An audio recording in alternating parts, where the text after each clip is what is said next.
দিদি দেখ, কি সুন্দর অপরূপ দৃশ্য, চারিদিকে পানি আর পানি। আমার মনে হয় এটা সাধারণ বৃষ্টি নয়, বন্যা হচ্ছে। বাবা মা, দেখো বন্যা চলে এসেছে। কত পানি চারদিকে, সব ডুবে যাচ্ছে মা, সব ডুবে যাচ্ছে। দিদি, এত পানিতে যদি আমাদের ঘরটা নৌকা হয়ে যেত, তাহলে আমরা বন্যার পানিতে ভেসে বেড়াতে পারতাম। ঘর নৌকা হয়ে গেলে তো ভালোই হতো। যাই হোক, ওগো আমাদের এই পানি থেকে বের হতে হবে, না হলে যে সবার খাবার জোগানোই কঠিন হবে। বাড়িতে ডাল ছাড়া যে আর কিচ্ছুটি নেই।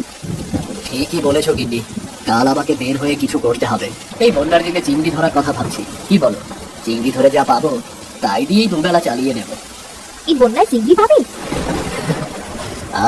শোনো গিন্নি, এই বন্যার সময় নদীর পানি বাড়বে, আর নদীর পানি যত বাড়বে তত চিংড়ি মাছ পাওয়া যাবে। এখন তো সন্ধ্যা, আমি কাল সকালেই চিংড়ি ধরতে যাব। এতে করে আমাদের না খেয়ে থাকতে হবে না গো। কিন্তু এত বৃষ্টিতে নদীর পানি তো খুব ভয়ঙ্কর হবে, তুমি কি পারবে? আমরা যখন ছোট ছিলাম তখন এমন বৃষ্টিতে চিংড়ি ধরতেই অভ্যস্ত ছিলাম তো, আমার কোনো ক্ষতি হবে না। চিংড়ি ধরা? আমি বাবার সঙ্গে যাবো। আমিও যাব, আমিও যাব। ঠিক আছে, তোরা দু ভাই কোন যাস, তবে সাবধানে থাকবি।